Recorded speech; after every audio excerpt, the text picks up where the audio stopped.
Analysis of financial statements, చాలా important chapter. Any time they can ask for 14 marks. రండి.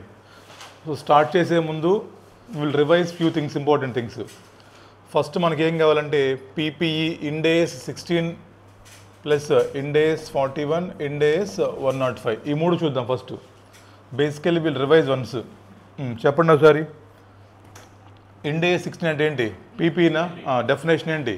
PPE means tangible items which are held in the business for using for the purpose of doing the business.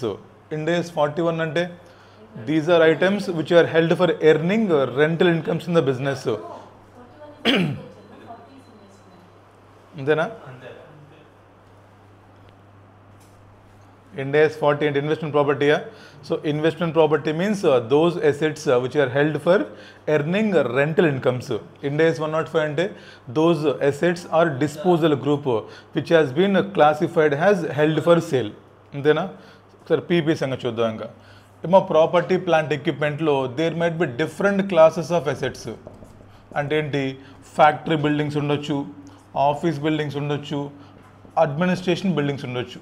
There might be different classes of assets. Factory buildings, office buildings లేదా administration buildings. ఇక్కడ ఏం చెప్తారు బాబు? Factory buildings తీసుకున్నాం for example. ఏరా factory buildings చాలా ఉండొచ్చు కదా. Building number 1, building number 2, building number 3. Within the same class there might be different number of buildings. Factory building 1 ఉండొచ్చు, 2 ఉండొచ్చు, 3 ఉండొచ్చు. అలాగే ఆఫీస్ బిల్డింగ్స్లో కూడా ఉండొచ్చు చాలా బిల్డింగ్స్. ఆఫీస్ బ్లాక్ ఏ ఉండొచ్చు, బ్లాక్ బి ఉండొచ్చు. సో నీకు ఐసీఏ ఏం చెప్పిద్ది అంటే స్టాండర్డ్స్ అనేది బాబు సరే చూడండి. We had 2 types of models.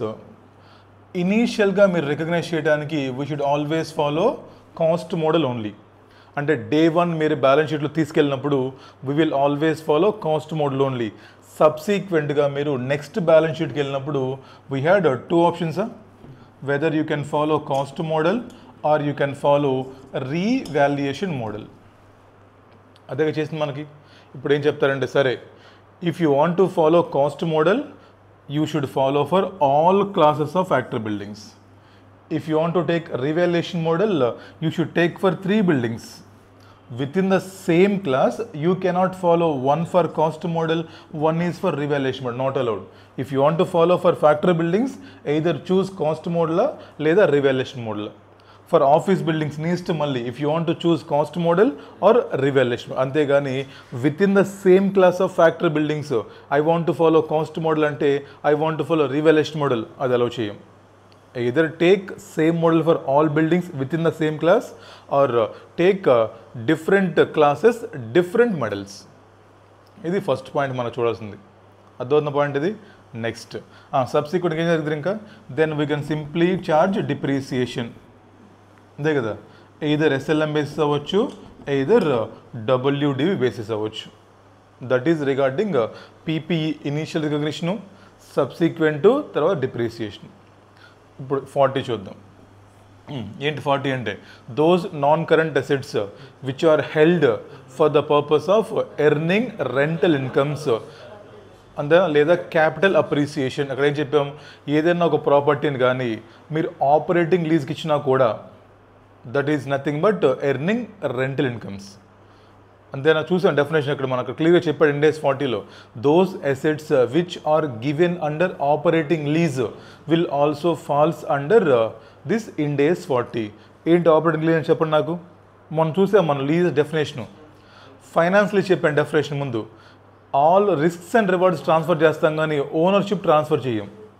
తర్వాత lease term substantially covers total economic life of the asset. తర్వాత present value of lease payments must be substantially equal to fair value of asset. ఈ 3 సాటిస్ఫై చేయలేదు అనుకోండి then that become operating lease. అది మనం check చేసుకుంటాం. Next ఏదైనా ఒక land మనకి పర్పస్ తెలియట్లేదు, undetermined purpose, always assume it is held for capital appreciation only. అంతేనా? సార్ చెప్పండి. ఇప్పుడు ఏమో ఇండ్ AS 40 కూడా మనం డెఫినేషన్ చెక్ చేసుకుంటాము. Initially we can measure at cost model only. But ఇక్కడ ఇంపార్టెంట్ ఏంటంటే for investment properties not only initially సబ్సీక్వెంట్గా కూడా always they allow cost model only. because for investment properties the revaluation model is not allowed. 100% we should follow cost model only. Depreciation charge చేస్తాం చేయమా? Yes, because we are using for the business earning rentals. Only Ind AS 105కి వెళ్ళాం అనుకోండిరా, because that is held for sale classify చేస్తాం కదా, because we are not using for business, so depreciation ceases ఇప్పుడు Ind AS 105లో. But for Ind AS 16, Ind AS 40 depreciation always charge చేస్తాం మనం. But difference ఏంటి 16కి 40కి? 16లో entity can choose either cost model or revaluation model for subsequent measurement. But for Ind AS 40, for initial as well as for subsequent, always entity must follow cost model only. Clear? Next, Ind AS 105. ఒకసారి recall చేద్దాం. Ind AS 105 ఏంటి? Non current assets అవ్వచ్చు లేదా disposal group అవ్వచ్చు that has held for sale. అలా చెప్పాలంటే there is one criteria. Basic definition చెప్పండి నాకు గుర్తుంటే ఏమో, the main purpose to recover the amount principally from sale, not from use. అంటే ఈ ఎసెట్ అమ్మేసి I want to recover, not by using. బస్ there is a two criteria. The asset must be available for immediate sale with in present condition. అంతేనా? Next, highly probable మన్స్ 5 conditions ఉన్నాయి. Top level management must be committed. There must be active programme to find out the buyer. Reasonable ప్రైస్కి marketing చేయాలి. Within 1 year complete అవ్వాలి. అదేవిధంగా withdrawal chances is very less. అంతేనా? For example temporary abandonment వేరు, ఏమో reclassification వేరు. అంటే ఏం చేయాలంటే దీన్ని they should permanently keep asset, దీన్ని ఫ్యూచర్లో వాడకూడదు. ఫర్ ఎగ్జాంపుల్ సీజన్లో మనకి డిమాండ్ బాగోలేదని చెప్పేసి ఎసెట్ పక్కన పెట్టాం. We are not using asset because we don't have demand. For example రా, మన AC manufacturing in winter season we don't have demand, so that we kept our machines idle for some times. This doesn't means classification to held for sale, because we are just kept for some time only. Later when demand resumes, we will again use this asset and will produce the goods. That means we are still using this. We are not principally recovering from sale. So these kind of mistakes will be done by accountant. We should rectify here. ఓకేనా? Last point, ఇంకా ఏమో PPE కొన్నప్పుడు మనం we might purchase on cash లేదా we might purchase on deferred consideration, EMI basis. ఎప్పుడైతే మీరు deferred క్రెడిట్లో కొన్నారో we should always show asset at cash price only. Any difference shall be treated as interest expenses. అంతేనా? Day 1 మనం చూసాం entry ఒకటి, PPE account debit cash price to cash down payment to ఏంటి liability, we should pay amount కదా. మరి ఇది ఎవరికి మనం చూసిన బయ్యర్ పాయింట్ ఆఫ్ చూసాం మనం. But here we should do one question from seller point of view. Seller goods అమ్ముతున్నాడు, మరి సెల్లర్ గూడ్స్ అమ్మే డబ్బులు వస్తాయి. Bank account debit to sales, asset పోయిన బయటికి to trade receivables, because debtors to sales కదా వీడికి, because this is inventory for him, ఈ కెన్ సోల్డ్. ఇలాగ మనకి ఏంటంటే అసలు ఈ చాప్టర్ పేరేం పేరంటే అనాలిసిస్ ఆఫ్ ఫినాన్షియల్ స్టేట్మెంట్స్ అంటే ఏం లేదు. డిఫరెంట్ Ind ASలో వాళ్ళు కొన్ని మిస్టేక్స్ చేస్తారు. They will do some mistakes by BCom people, accountants. Now as a chartered accountant we should rectify those mistakes. That is the main purpose of this topic. అర్థం, చాలా important question ఇది. దీంట్లో మనకి total we had 10 questions రా. 6 questions are individual topics like PPE, Ind AS 40, Ind AS 105, Ind AS 41, financial instruments. But 3 questions are very big questions. That is, they'll give wrong balance sheet. We should rectify the balance sheet. We should present the balance sheet as per Schedule 3 of Companies Act. అవి మనకి ఎగ్జామ్లో ఇప్పటికి 2 times ఇచ్చాడు. మీరు కావాలంటే పాత పేపర్లు check చేసుకోండి. ఐ థింక్ 2020 టైంలో back to back 2 times 16 marks, that first question ఇచ్చాడు ఒకసారి. సో ఎనీ టైం వాళ్ళు మీకు ఎంసీక్యూస్ ఇవ్వచ్చు లేదా కొత్త బ్యాలెన్స్ షీట్ ప్రిపేర్ చేయమనొచ్చు. చాలా easy. We should be very careful. తర్వాత ఈ 3 చూసాం కదా. నెక్స్ట్ Ind AS 41 గుర్తుందా మీకు? అగ్రికల్చరు. మా Ind AS 41లో మనం గవర్నమెంట్ గ్రాంట్స్ గురించి మాట్లాడుకున్నాం, అంతేనా? Government grants is deal by Ind AS 20. మామూలుగా Ind AS 20 is dealing with government grants. Ind AS 41 deal with government grants related to biological assets. So if any government grant is received for the purpose of biological assets, that cannot be deal in Ind AS 20. That should be deal in Ind AS 41 only. That is agriculture deal cheyali మనం. అక్కడ మనకి there are two types of grants ra. One is conditional grant, one is unconditional and non-refundable grant. Two types ఉంటాయి కదా, ఒకటేమో no conditions, ఒకటేమో conditional grant ఉండొచ్చు. మనం ఒక క్వశ్చన్ చేసాం, ఆ క్వశ్చన్లో గ్రాంట్ ఏంటి, అన్కండిషనల్ అండ్ నాన్ రిఫండబుల్ అది. సో ఎప్పుడైతే unconditional non refundable straight away we can take it to P&L account. No need to create any deferred grant. చూసాం మనం అక్కడ గుర్తుంటే మీకు. But there is another type of grant, conditional grant. చెప్పొచ్చు conditional grant, మీరు కానీ next 5 years కంటిన్యూస్గా వ్యవసాయం చేస్తే, మీరు కానీ నెక్స్ట్ 5 years కంటిన్యూస్గా ఇన్ని లీటర్స్ ఆఫ్ మిల్క్ ప్రొడ్యూస్ చేస్తే, what ever government might impose some conditions and if you fulfil the conditions I will give the grant అని మీకు చెప్పాడు. అంటే రిగార్డింగ్ కండిషనల్ గ్రాంట్ రా. చూడండి, first grant of two types రా. ఏమో అన్కండిషనల్ గ్రాంట్ ఉంది. ఏం చేసాం దీన్ని, it should be deal by 41 not 20. Next straight away we can take to P&L account. ఇది అయిపోయింది. Next if there is any conditional grant, దీనికి treatment as per Ind AS 20 ఉంటుంది, treatment as per Ind AS 41 ఉంటుంది. సరే ముందు 20 చూద్దాం. Conditional గ్రాంట్కి ఏం చేస్తారంటారు 20లో, ఫస్ట్ ఆఫ్ ఆల్ దీన్ని బ్యాలెన్స్ షీట్ తీసుకెళ్తారు, డిఫర్డ్ గవర్నమెంట్ గ్రాంట్ అని.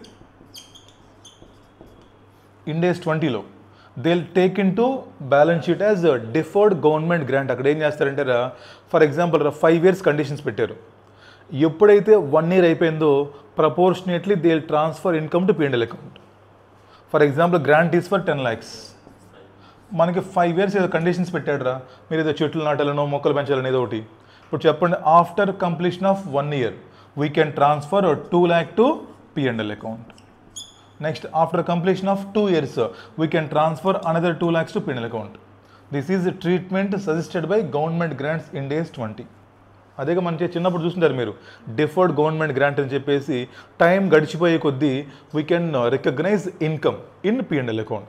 But in case of Ind AS 41 ఇక్కడ ఏం చెప్తారంటే, ఎప్పుడైతే ఫైనల్ కండిషన్ ఫుల్ఫిల్ అవుతుందో, until and unless we had fulfilled total conditions period, you are not allowed to recognize income. అంటే ఏంటి, until 5 years you should keep this in balance sheet as deferred government grant only. అర్థమైందా difference? Every year we are not allowed to transfer any income to P&L account. But in exam question they'll follow Ind AS 20, but they should follow Ind AS 40. That means we should rectify the mistake done by accountant. అంటే ఏం చేస్తాం, అప్పుడు అక్కడ profit and loss అకౌంట్లో credit చేసిన తప్పు అని చెప్తాము, టోటల్ 10 lakhs తీసుకెళ్ళి బ్యాలెన్స్ షీట్లో 5 years వరకు చూపించాలి అని చెప్తాం అంతే మనం. Because conditional grant, but accountants are following Ind AS 20, but for biological assets they are not following Ind AS 20, they should follow Ind AS 41 only. As per Ind AS 41 in case of non conditional grant తీసుకెళ్ళిపో ఒకేసారి. But in case of conditional grant you should wait till 5 years. అది difference. అది ఒక question మనకి. So ఇక్కడ మనకి after 5 years only it is allowed to transfer to P&L account. అయిపోయింది ఇది. లాస్ట్ పాయింట్ ఒకటి, Ind AS 109 ఫినాన్షియల్ ఇన్స్ట్రుమెంట్స్. మనకు అది ఖచ్చితంగా వస్తుంది ఎగ్జామ్లో. ఫినాన్షియల్ ఇన్స్ట్రుమెంట్స్ జనరల్ అమ్మ, company will issue some debentures, all companies give loans to staff. అదన సబ్సిడైజ్ లోన్స్ ఇస్తారు వాళ్ళు ఏం చేస్తారు, they will simply treat as normal loans. But as per Ind AS 32 that is financial asset. So first of all we should compute ఏంటిది, financial asset, non financial asset, treatment of FA, treatment of NFA and balance sheet extract. వాళ్ళు wrong treatment చేస్తారు, మనం దానికి Ind AS financial instrument చాప్టర్లో చదువుకున్న provisions వాడుకొని we should do correct treatment. ఇవి మనకున్న questions. Question number 1 to question number 6 మనకి ఏంటంటే డిఫరెంట్ Ind ASలో వాళ్ళు చేసిన తప్పులు మనం చెప్తే మనం ఆ తప్పులు మొత్తాన్ని రెక్టిఫై చేసి either we should present in extract of balance sheet, అది షార్ట్ టర్మా లాంగ్ టర్మా అని మనం చెప్పాలి. నెక్స్ట్ బ్యాలెన్స్ షీట్లో ప్రజెంటేషన్ కూడా మనం మార్చాలి. Because in old balance sheet there is no concept of financial assets. But ఇప్పుడు ఏం చేయాలి మనం, debtors financial assets, trade receivables financial asset, అంతేనా, ఏదైనా ఇంట్రెస్ట్ ఆన్ లోన్ అవ్వచ్చు, ఏవైతే మనకి కమిట్మెంట్స్ ఉంటాయో అవి జస్ట్ ఏమైనా రీక్లాసిఫికేషన్ అంతే. We should show under financial assets rather current assets. ఇలా చిన్న చిన్న మిస్టేక్స్ సార్ ఇవన్నీ. ఈ మిస్టేక్స్ అన్నీ మీరు ఇప్పటిదాకా చదువుకున్న ఇండియస్లు మొత్తం రివైజ్ చేసుకోవడం ఇక్కడ చేసామనుకోండి, ఈ చాప్టర్ మనకు చాలా ఈజీ. చేద్దాం ఒకసారి, ఇంక స్టార్ట్ చేద్దామా? రండి, క్వశ్చన్ నెంబర్ 1 to 6 చేద్దాము. Then will go for big questions. Online పిల్లలు మీరు కూడా రాసుకోవాలి. రండి, క్వశ్చన్ నెంబర్ 1 చూద్దాం.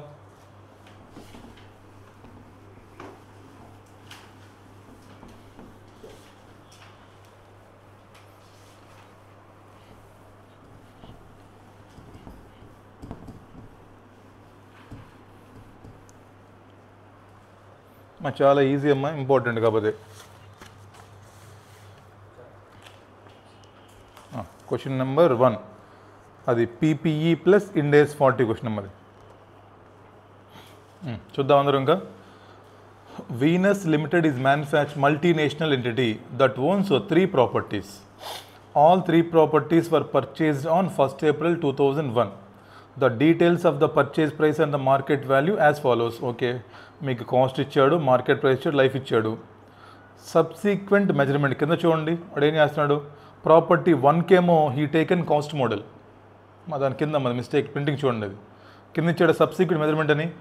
అక్కడ ప్రాపర్టీ 1కి he chooses cost model, but property 2కి he choose revaluation model. But both property 1 property 2 are factories. మరి చెప్పండి, సేమ్ క్లాస్ కదా రెండు. ఇప్పుడు ప్రాపర్టీ 1 ప్రాపర్టీ 2 సేమ్ క్లాస్ అవి. ఎయిదర్ యూ చూజ్ రివాల్యుయేషన్ మోడ్లా, యూ చూజ్ కాస్ట్ మోడ్లా. వాడు ఏం చేశాడు, ఒకదానికేమో కాస్ట్ అన్నాడు, ఒకదానికి రివాల్యుయేషన్. రాంగ్గా మరి అది. నెక్స్ట్ తర్వాత చూడండి, 3వ ప్రాపర్టీ లెట్అవుట్ అంటే ఏంటి, ఇండేస్ 41 అది 40యా, మరి అక్కడ ఏం చేయాలి, ఓన్లీ కాస్ట్ మోడలే ఫాలో అవ్వాలి.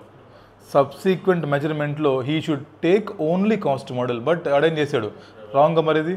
The treatment is wrong. అక్కడ చూడండి, ఇంకా ప్రాపర్టీ 1 ప్రాపర్టీ 2 యూజ్ అండర్లైన్ చేసుకోండి. అక్కడ యూజ్ అంటే ఏంటి, PPE definition, used by Venus limited as factory buildings, whereas property 3 is let out to non-related party at market rent. The management present all the 3 properties in the balance sheet as PP. అని తప్పుగా మరి, వాడు 3 PP అంటున్నాడు, తప్పు. 2 ఏమో PP, 1 ఏమో ఇండేస్ 40. తర్వాత the company does not depreciate any of the properties on the basis that fair value is exceeding carrying. ఇదేం లాజిక్, రాంగ్ కదా మరి అది. They should depreciate. తర్వాత analyse whether accounting policies adapted by Venus Limited in relation to these properties are in accordance with Ind AS. If not, advise the correct treatment and present an extract of the balance sheet for the year ending 31st March 2002. Next year 1 year అడుగుతున్నాడు. First ఏంటి, రాంగ్గా మరి అది. First the treatment done by accountant is wrong. ఏం wrong ఉన్నాయి అక్కడ, classification wrong ఉంది, తర్వాత మెజర్మెంట్ రాంగ్ ఉంది. First classification is PP wrong, తర్వాత సబ్సీక్వెంట్ మెజర్మెంట్ రాంగ్, తర్వాత నాట్ ఛార్జింగ్ డిప్రిషియేషన్ రాంగ్. 3 తప్పులే. ఆ 3 రాంగ్ అని రాసి మనం అప్పుడేం చేయాలి, మనం we should suggest correct treatment. First of all, any property that is used shall be classified as PPE. So property 1 property 2 is PP only, but property 3 which is held for earning rental incomes, so that should be classified as Ind AS 40 investment property. First classification అయిపోయిందా.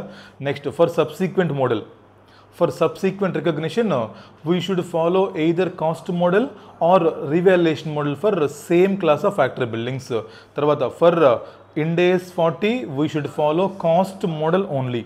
తర్వాత depreciation must be charged for both PPE as well as Ind AS 40 అని చెప్పేసి మనం we should present in balance sheet అంటున్నాడు. ఇప్పుడు చెప్పండి, balance షీట్లో present చేయడానికి మనకు 2 వ్యూస్ ఉన్నాయి ఇక్కడ. Whether company to take cost model for all అంటే ఏంటి, ఫర్ ఫ్యాక్టరీ 1 ఫ్యాక్టరీ 2 వాళ్ళు కాస్ట్ మోడల్ తీసుకుంటే ఎలా ఉంటుంది, if they take revaluation model ఎలా ఉంటుంది అని మనం we should so 2 different balance sheets. అదొక పాయింట్. థియరీల తర్వాత రాద్దాం. చూడండి బ్యాలెన్స్ షీట్ ఏం చేయాలి ముందు. For example, the company either take cost model for all factory 1 factory 2, either they can follow revaluation model. సరే చూద్దాం. ఇప్పుడు కాస్ట్ మోడల్ ఫాలో అయితే బ్యాలెన్స్ షీట్ ఎలా ఉంటుందో చూద్దాం. If they follow cost model, what is the balance sheet. ఎప్పట్లానే ఇంకా particulars ఏమో రూపీస్, నాన్ కరెంట్ అసెట్స్, దీంట్లో పీపీఏ, దీంట్లో ఫ్యాక్టరీ బిల్డింగ్ 1 ఉంది, ఫ్యాక్టరీ బిల్డింగ్ 2 ఉంది. అదేగా మళ్ళీ నాన్ కరెంట్ అసెట్స్లో వీ హ్యాడ్ ఇన్వెస్ట్మెంట్ ఇదే బ్యాలెన్స్ షీట్ మనకి. ఇక్కడ కూడా సేమే, మన దగ్గర నాన్ కరెంట్ అసెట్స్ ఉన్నాయి, దీంట్లో మీకు పీపీ ఉంది, దీంట్లో ఫ్యాక్టరీ బిల్డింగ్ 1 ఉంది, ఫ్యాక్టరీ బిల్డింగ్ 2 ఉంది. తర్వాత మళ్ళీ నాన్ కరెంట్ అసెట్స్లోనే వీ హ్యాడ్ ఇన్వెస్ట్మెంట్ ప్రాపర్టీ. వాడు క్లాసిఫికేషన్ తప్పు చేశాడు. He want to show total PP అంటున్నాడు, రాంగ్ కదా మరి. అది we should present 2 PPE, 1 is investment property. సరే చూద్దాం ఎంత కాస్ట్ మామూలుగా ఫస్ట్. మరి డిప్రిషియేషన్ వచ్చేయాలిగా, ఎంత 1500, because 10 years life, we had 1 year only, 1 year కదా మనకు ఉంది. So book value is 13,500. Building 2 ఎంత కాస్ట్, 1000 రూపాయలు డిప్రిషియేషనా, అంతేనా? డిప్రిషియేషన్ అంతే కదా. దీని సంగతి ఏంటి, లెటర్డ్ ప్రాపర్టీకి 12,000, ఎంత డిప్రిషియేషన్, 1200, ఎంత ఇది. This is if company follow cost model, అదే చేసేది మనం. మరి బ్యాలెన్స్ షీట్లో వీ షుడ్ లెస్ డిప్రిషియేషన్ కదా, we should show WDV. AD concept లేదు ఇక్కడ, అక్యుములేట్ డిప్రిషియేషను. ప్రతి సంవత్సరం మనం కాస్ట్ తీసుకుంటామా, purchase price minus depreciation. This is the purchase price minus depreciation, purchase price minus depreciation, purchase price minus depreciation. ఇది కామన్గా చేయాలి. If they want to follow revaluation model, now they should compare this WDV with market value, this WDV with market value, అంతేనా? First cost model follow అనుకోండి, ఇంతే సింపుల్గా మనకి. ఇంకా మా కాస్ట్ మోడల్ ఫాలో అయితే we had factory building 1 13,500, this is 9,000, ఎంత total 2, ఇది ఎంత 10,000, ఇది మనం చూపించేది, అంతేనా? Next if they want to follow revaluation model, check చేద్దాం ఎక్కువ తక్కువ ఉందో. మరి కాస్ట్ 13,500, ఎంత ఫెయిర్ వాల్యూ, మరి ఎక్కువ ఉందిగా హ్యాపీగా మనకి. సో వీ షుడ్ షో 16,000, ఎంత రీవాల్యుయేషన్ సర్ప్లస్, ఓసిఐ. ఇక్కడ నీకు మరి బ్యాలెన్స్ షీట్లో we will get from liabilities side, will get OCI also. Whenever we perform revaluations, balance షీట్లో లయబిలిటీస్ సైడ్ అదర్ ఈక్విటీలో ఓసీ వస్తుందిగా. మరి ఎంత వస్తుంది ఓసీ దీనికి, బిల్డింగ్ 1కి 2,000. నెక్స్ట్ బిల్డింగ్ నెంబర్ 2 చూడండి, 9,000 ఏమో కాస్ట్ ఉంది, ఎంత ఎక్కువ దీనికి కూడా. మరి అప్వర్డ్ రివాల్యుయేషన్ 11,000, ఎంత 2,000. నెక్స్ట్ ఇన్వెస్ట్మెంట్ ప్రాపర్టీకి రివాల్యుయేషన్ చేద్దామా, always we should follow cost model only. ఎంత 2 కలిపితే 27, ఇదంతా 4,000.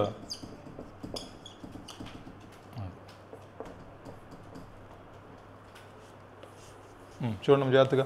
సో కాస్ట్ మోడల్ ఫాలో అయ్యమనుకోండిరా, ఇఫ్ కంపెనీ ఫాలో సింపుల్ ఇంకది cost minus depreciation, cost minus depreciation, cost minus depreciation ఇది.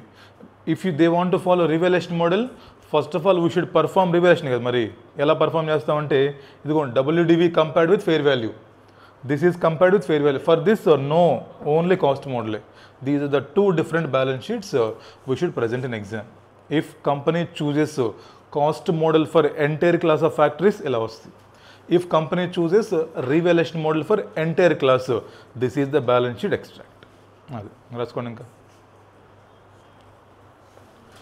బ్యాలెన్స్ షీట్లు వేసుకోండి.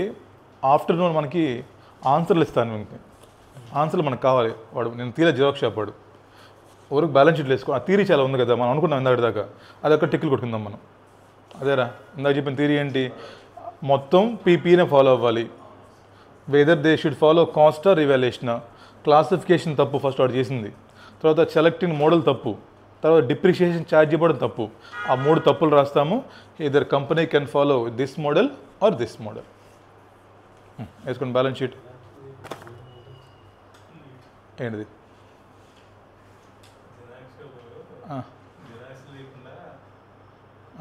భోజనానికి వచ్చారంట, అందరూ వచ్చారా? బాగా గ్రాండ్ వెడ్డింగ్ లాగా ఉంది. చూడండి ఎవరు వచ్చినట్టున్నారు.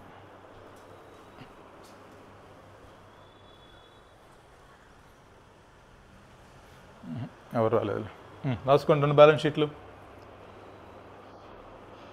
కాస్ట్ మోడల్ ఫాలో అయితే ఈ balance sheet, revaluation model follow అయితే ఆ balance sheet.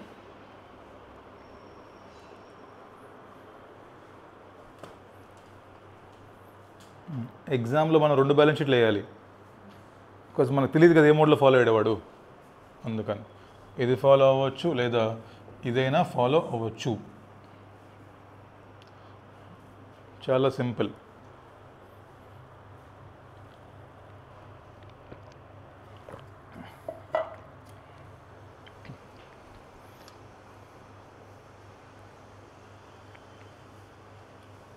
Cost model classification important. Particulars rupees, non current assets, PPE, factory building number 1, factory building number 2, తర్వాత మళ్ళీ నాన్ కరెంట్ అసెట్స్లో ఇన్వెస్ట్మెంట్ ప్రాపర్టీ కేటగిరీ.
అక్కడ liability side OC వస్తుంది అక్కడ మనకి.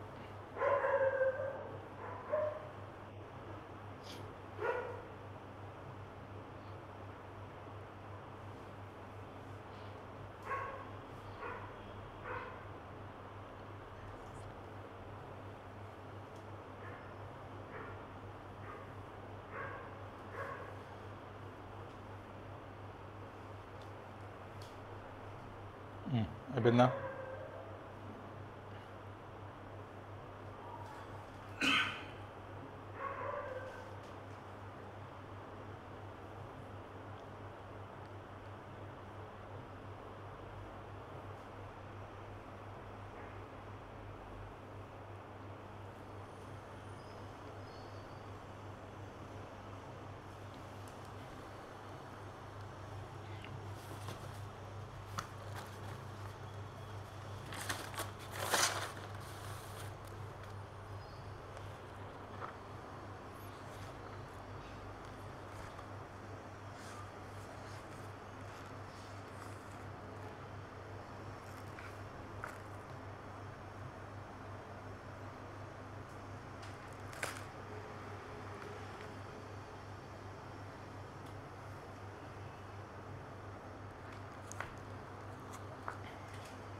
అయిపోయిందా?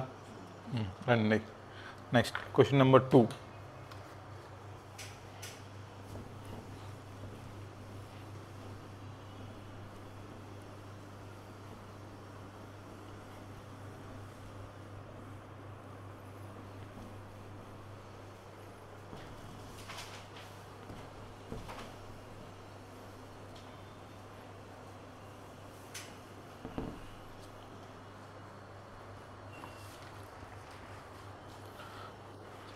రండి question number 2.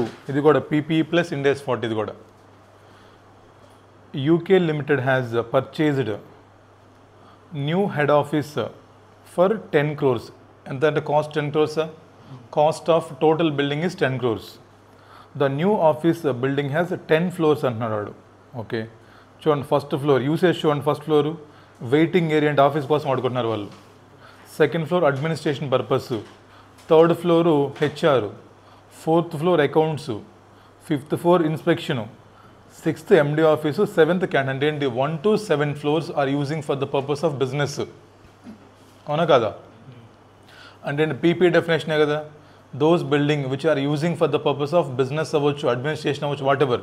So 1 to 7 floors can be classified as Ind AS 16. 8th, 9th, 10th ఖాళీగా ఉన్నాయి అంటున్నాడు వాడు. దాని గురించి చూద్దాం. ప్రాపర్టీ ఖాళీగా ఉంది, మరి దాన్ని ఏమన్నా ఖాళీగా పెట్టారా, ఎవరికన్నా లీజ్కి ఇచ్చారా అని చూద్దాం సార్. దాన్ని బట్టి మనం క్లాసిఫికేషన్ చెక్ చేసుకుందాం. క్వశ్చన్ నెంబర్ 2లో మనకి మొత్తం వాడు 10 ఫ్లోర్స్ బిల్డింగ్ కొన్నా అంట వాడు, అంతేనా? వాడు ఒక 10 ఫ్లోర్స్ బిల్డింగ్ కొన్నాడు. ఎంత మొత్తం కాస్ట్? 10 crores.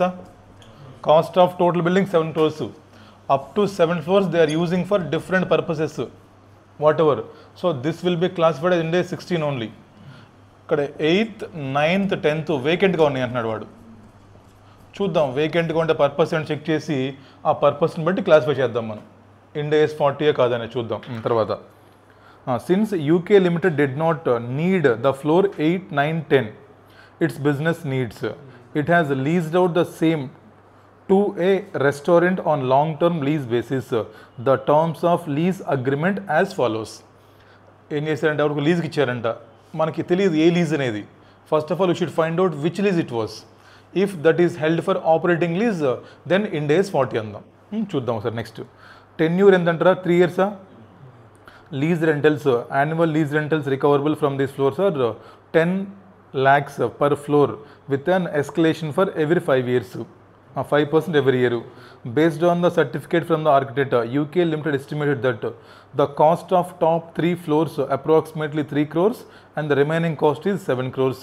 ఇదిగో చూడండి, మొత్తం 10 కోట్ల, దీని కాస్ట్ ఏమో 3 కోట్లు అంటున్నాడు, దీని కాస్ట్ ఏమో 7 కోట్లు అంటున్నాడు, అంతేనా? ఆ తర్వాత చూడండి ఇంకా 7 crores can be allocated 25% towards land and 75% towards building. ఇదిగోండి దీంట్లో చెప్తున్నాడు పీపీలో ఏం చెప్తున్నాడు మళ్ళీ వాడు, మనం చేసాం కాంపోనెంట్ అకౌంటింగ్ లాగా. దీంట్లో 25% ల్యాండ్ అంట, 75% బిల్డింగ్ అంటున్నాడు. దీనికి ఈ 7 crores చెప్తున్నాడు. ఈ 7 crores-లో 25% ల్యాండ్ అంటున్నాడు, 75% నీకు బిల్డింగ్ అంటున్నాడు. బికాజ్ పీపీ అది, మరి డిప్రిషియేషన్ ఛార్జ్ చేయాలంటే వీ షుడ్ అది చేస్తున్నాడు. తర్వాత on 31st March 2022 UK Limited obtained a valuation report from the independent valuer who has estimated the fair value of the property is 15 crores. మొత్తం building fair value 15 కోట్లు అంట. Okay, UK Limited wishes to follow cost model for measuring property, plant, equipment. తప్పులేదుగా, they can choose cost model. అలాంటప్పుడు మనకి revaluation సంబంధం లేదు. But వాడు చూడండి ఏమంటున్నాడు, they want to follow revaluation model for investment property అంట. తప్పుగా మరేది వీటికేమో they want to take cost model or revaluation model. They choose cost model, no problem. But for this no choice, they should follow cost model only. But they want revaluation model, not allowed. అర్థమవుతున్న question మనకి అది. UK Limited depreciate the building over estimated life of 50 years with no salvage. ఎంత life 50 సంవత్సరాల, total life is 50 years బిల్డింగ్ది. Okay,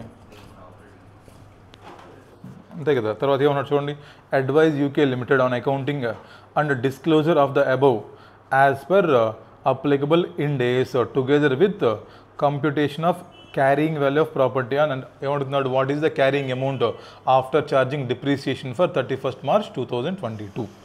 note, present all the amounts in crores up to 3 decimals. చూద్దాం sir. మనకి first మన దగ్గర we had 2 types of properties. One is vacant and one is using for the purpose of business. First of all మనం ఏం రాయాలి, we should write definition of PPE. PPE or non-current assets which are held for use in the business లేదా production లేదా administration office. Since in the given case 1 to 7 floors are using for the purpose of business, that should be classified as cost model. For subsequent recognition, company can choose either cost model or they can choose revaluation model. Here entity want to take cost model kabatti they should measure building at cost model only. Next, for the remaining 3 floors, because they had given on lease, check చేద్దామా, lease term 3 years రా, life ఎంత 50 years, అసలు cover అయిందా? Since lease term is ఇన్సబ్స్టాన్షియల్ లేదా just minor part కాబట్టి this lease can be classified as operating lease. since if any property given on operating lease that will fulfill the definition of investment property. So top 3 floors should be classified as investment property, and for investment property there is only one option, cost model. But entity want to take a revaluation model, that is not allowed under Ind AS 40. Company should follow cost model only. ఇదేంటి theory మొత్తం రాయాలి మనం, 2 డెఫినేషన్లు, correct treatment రాయాలి, మనకి వాళ్ళు అడుగుతుంది తప్పని రాయాలి. మనకి నెక్స్ట్ ఏం అడిగాడు మనల్ని, what is the balance sheet extract. ఇది మనం చేద్దాం ఇప్పుడు. ఏమైనా సింపుల్ చెప్పండి, బ్యాలెన్స్ షీట్ అంటే ఫస్ట్ ఆఫ్ ఆల్ బ్యాలెన్స్ షీట్లో we should less depreciation, but for depreciation we should find out separately, because in balance sheet land and building కలిపే చూపిస్తాం, బట్ డిప్రిసియేషను సపరేట్ చూసి చూపిస్తాం. రాద్దాం బ్యాలెన్స్ షీట్, రాయండి balance sheet. Non current assets, దీంట్లో we had PPE, తర్వాత we had investment, and working note వేద్దాం, ఇంకా working note, calculation of depreciation and carrying amount of PPE on 31st March 22. ఎంత total cost? దీంట్లో 7 కదా మనకి సురేష్, 7 తీసుకుందాం సరిపోయింది. మైనస్ ల్యాండ్ తీసేయండి దీంట్లో నుంచి, ఎంత 25%? 1. ఇప్పుడు బిల్లింగ్ ఎంత ఇది? 5. అంతే కదా, 5.25. ఇప్పుడు మైనస్ డిప్రిసియేషన్ 5.25, 50 years ఎంత వస్తుంది? 0.10. ఇప్పుడు ఎంత వస్తుంది చూడ, ఇంకా 5.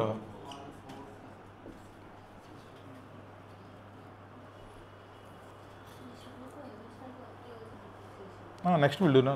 This is what you are doing for PP only.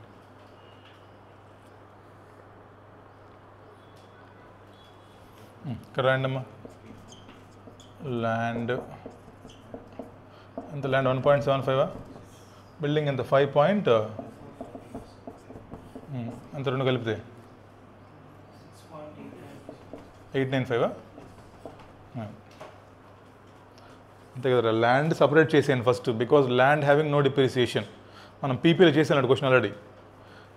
Land 25% అని తీసేయండి బయటికి, బిల్డింగ్ కాంపోనెంట్లో 1 year డిప్రిసియేషన్ లెస్ చేయండి. సో 5.145 ప్లస్ ల్యాండ్ 1.75 కలిపి చూపించండి బ్యాలెన్స్ షీట్లో, ల్యాండ్ అండ్ బిల్డింగ్స్. అంతే కదరా, దానికి కనుక ఇంకా calculation of depreciation for investment property ఎంత కాస్ట్? 3 కోట్ల.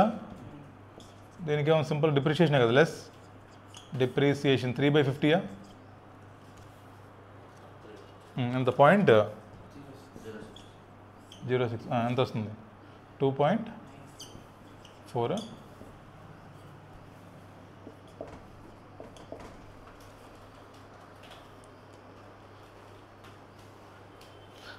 వాడు ల్యాండ్ పోర్షన్ చెప్పింది ఓన్లీ పీపీఈకే, దీనికి చెప్పలే వాడు, దీని మీద కూడా మాకండి, ఇది మొత్తం కాస్ట్ అని చెప్పాడు వాడు. అందుకని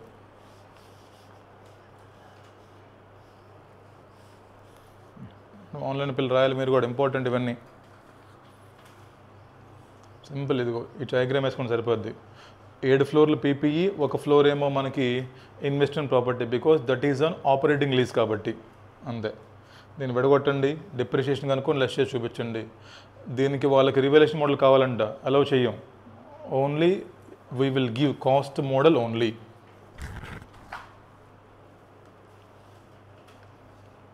so this is extract of balance sheet, this is working note, calculation of depreciation for PPE, cost minus land తీసేయండి ఫస్ట్, డిప్రిసియేషన్ 1 yearకి తీసేయండి.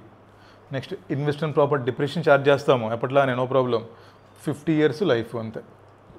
అక్కడ కలిపి చూపించండి ల్యాండ్ బిల్డింగ్స్.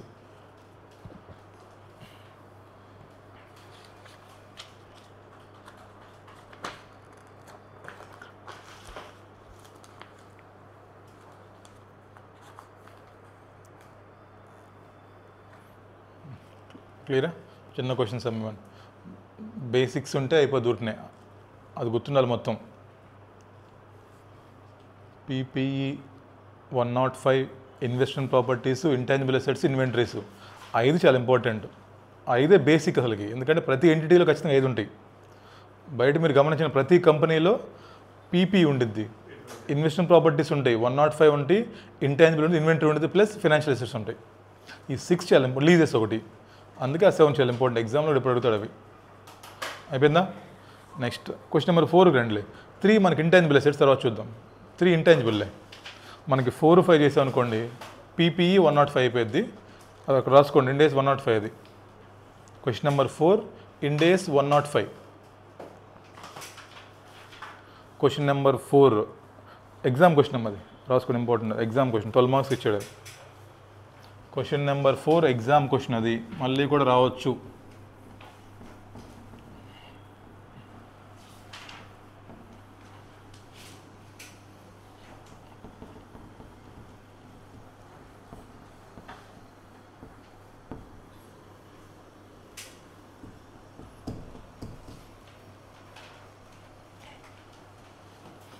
చూడండి అదేంటో, ఇండేస్ 105 non current assets held for sale అది.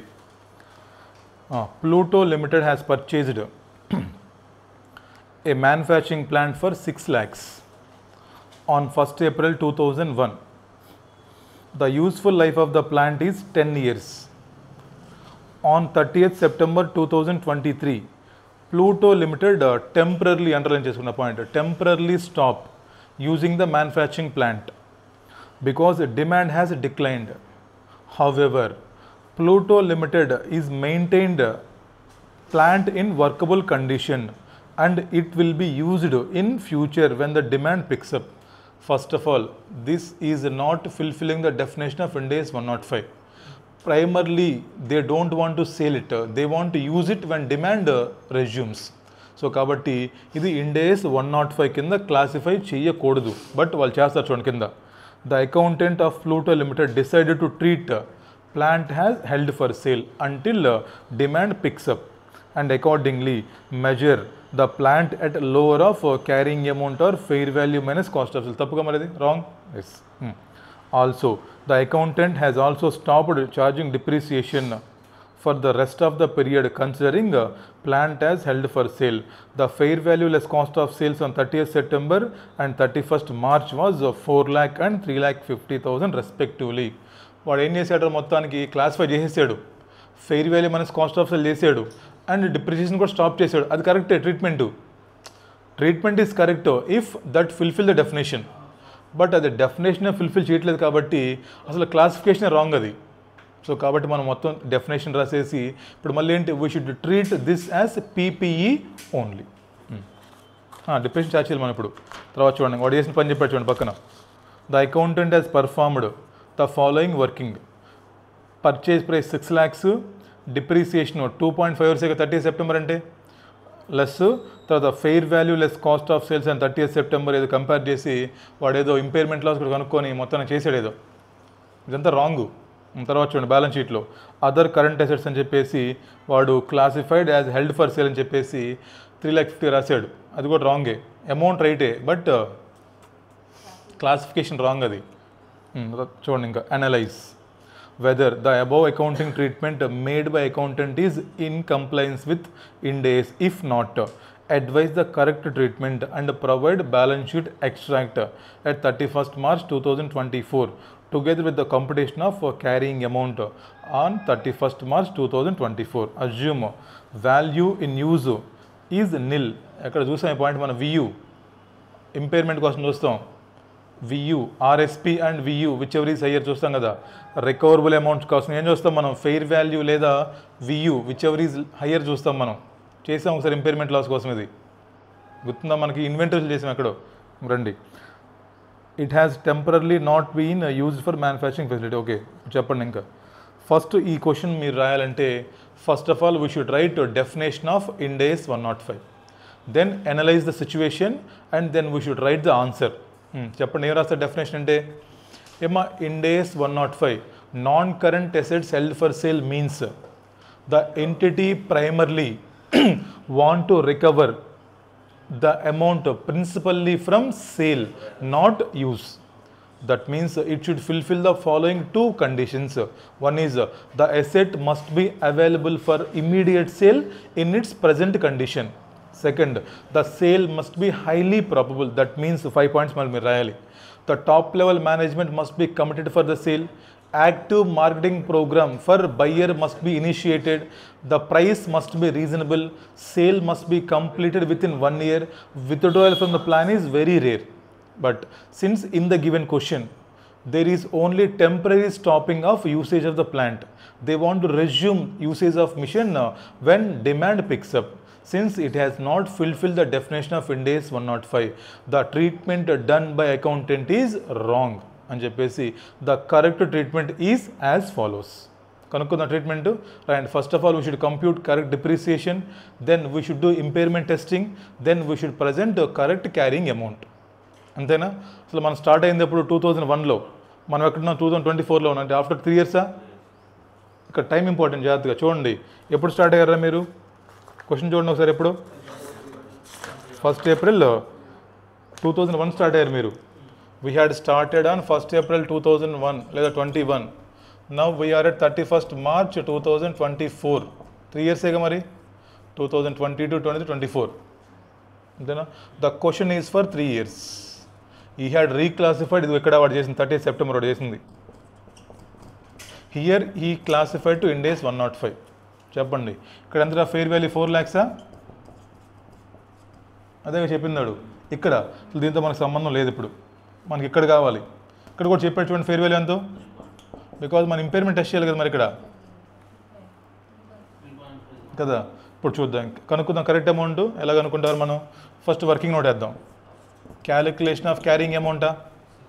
అంతేనా? ఫస్ట్ ఆఫ్ ఆల్ మనం డిప్రిషియేషన్ అనుకోవాలి, ముందు బుక్ వాల్యూ కనుక్కోవాలి మనం. చెప్పండి, cost on 6 lakhs minus depreciation for 3 years చేయాలిగా మనం. మరి ఎంత? లైఫ్ ఎంత? ఎంత ఎంత ఇప్పుడు? 4 lakh. ఇది carrying amount. Carrying amount must be compared with recoverable amount. Impairment test చేయాలి మరి. For each balance sheet we should do impairment testing. Carrying amount must be compared with recoverable amount. Whereas recoverable amount is ఏంటది? NSP, net selling price or value in use, whichever is higher. Here VU is 0, fair value is 3,50,000. Hence, ఏంటిది? This is RA. ఎంత? Impairment loss 50 ఎంత? 70. Impairment loss is 70,000. New carrying amount is 3 lakhs. అదేగా. New carrying amount must be 3,50,000. ఇది మనం చేసేసి this is the amount should be presented in balance sheet as carrying amount. ఇది చేయాల్సింది. First of all మీరు ఎగ్జామ్లో you should write all the definitions. Ind AS 105 మొత్తం definition రాసి, డిప్రిషియేషన్ తప్పు వాడు చార్జ్ చేయాలిగా మరి అది. So hence this is the correct treatment. First of all computation of carrying amount, that is cost minus depreciation. Then immediately before going to balance sheet we should do impairment testing. Impairment test is nothing but carrying amount should be compared with recoverable amount, whereas recoverable amount is higher of NSP, net selling price or value in use. ఇదేమో 3,50,000 చెప్పాడు, ఇదేమో నిల్ చెప్పాడు. Since RA is 3,50,000 కాబట్టి impairment loss of 70,000 recognise చేసేసి the new carrying amount is 3,50,000. రాసుకోండి. And calculation of correct carrying amount. Definitions అని తర్వాత రాసుకుందాం మనం, నో ప్రాబ్లం అమ్మా. ఇది రాయండి. Calculation of correct carrying amount on 31st March 2024. 2024 రోజు కరెక్ట్ క్యారింగ్ అమౌంట్ కనుక్కోండి. సింపుల్గా మనకి కాస్ట్ మైనస్ డిప్రిషియేషన్. వాడు ఇక్కడ నుంచి డిప్రిషియేషన్ ఛార్జ్ చేయడం మానేశాడు, తప్పది. డిప్రిసియేషన్ ఛార్జ్ చేయాలి. స్టాండ్ బై ఎక్విప్మెంట్స్ మీద కూడా మనం డిప్రిషియేషన్ ఛార్జ్ చేయాలి, because they are ready to use ఉన్నాయి. పుట్ టు యూస్తో సంబంధం లేదు డిప్రిషియేషన్కి.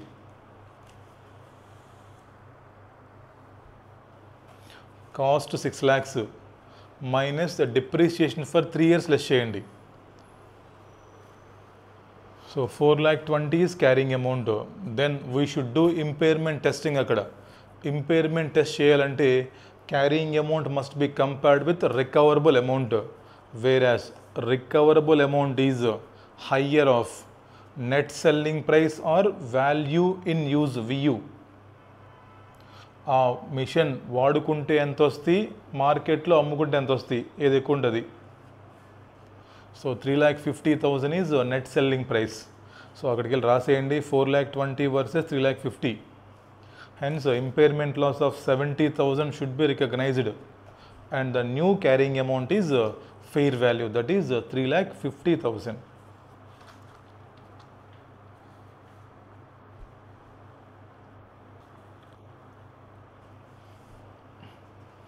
ఇదంతా వర్కింగ్ నోటే. వాడు అడిగింది బ్యాలెన్స్ షీట్ అడిగాడు. ఊరికి ఏంటి సింపుల్గా non current assets PPE 3,50,000. We should show extract of balance sheet at 3,50,000 rupees under the head PPE, not Ind AS 105. And చిన్న బ్యాలెన్స్ షీట్ ఏంటి, balance sheet extract on 31st March 2024. We should prepare balance sheet extract on 31st March 2024.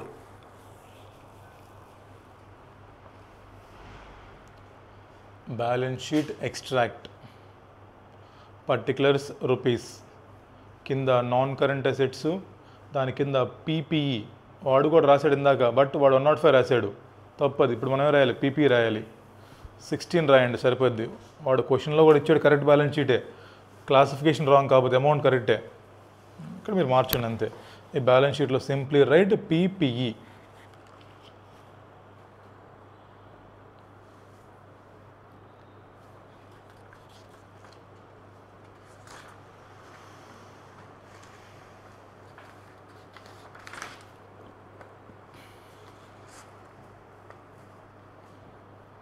అయిపోయిందా? వేసారా balance sheet extract? అదే question అంతే. ఇది important exam question ఇది. So any time they can ask you again. Right.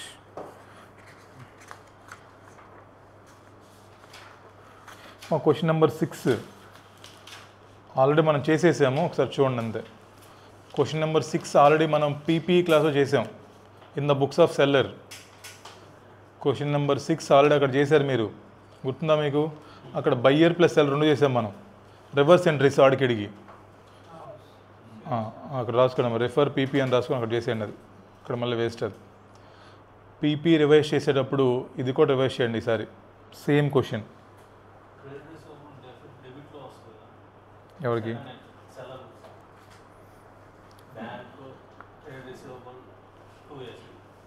ఏది first entry second entry? డబ్బులు వచ్చినాయి నీకు ఈఎంఐ రాసుకున్నావు, క్యాష్ అకౌంట్ డెబిట్. పైన డెటార్స్ రాసావు నువ్వు, డెటార్స్ తగ్గిపోదు కదా ఇప్పుడు నీకు. నువ్వు డెటార్స్ టు సేల్స్ అని రాసేవారు ఫస్ట్లో. Debtors to sales, first bank account debit, first down payment. మళ్ళీ ఎక్సెస్ నీకు ఎందుకు పెండింగ్ రావాల్సిన డబ్బులు ఏం రాస్తానికి డెటార్స్ అని రాస్తావు కదా. మొత్తం 10 lakhs అమౌంట్ నీకు బ్యాంక్ వచ్చింది చూడు ఒకసారి, ఎంత వచ్చింది? ఫస్ట్ నీకు బ్యాంక్ 3 లక్షలు వచ్చింది. నెక్స్ట్ నీకు 6,61,000 రావాలి. ఇంకా డెబిట్ ఏం పేరు రాస్తావు? డెటార్స్ అని రాసుకుంటాం కదా, డబ్బులు రావాలని రాసుకుంటాం మనం. Bank account debit, debtors account debit to sales, వాడికి ఇన్వెంటరీ కదా అది పోయింది బయటికి. నెక్స్ట్ ఈఎంఐ వచ్చింది నీకు, bank account debtor to interest income. 2 components కదా మరి మీకు వచ్చి ఈఎంఐలో. వాడు నీకు 3,30,000 పే చేస్తున్నాడు రా, దాంట్లో కొంతేమో ఇంట్రెస్ట్ ఇన్కమ్ నీకు, కొంతేమో అసెట్ తగ్గిపోయింది. రివర్సే వాడికిడికి. చూడండి జాగ్రత్తగా, ఇంపార్టెంట్ ఆ క్వశ్చన్. రైట్. టైం ఎంత చూడు మ్యాచ్ దాంట్లో?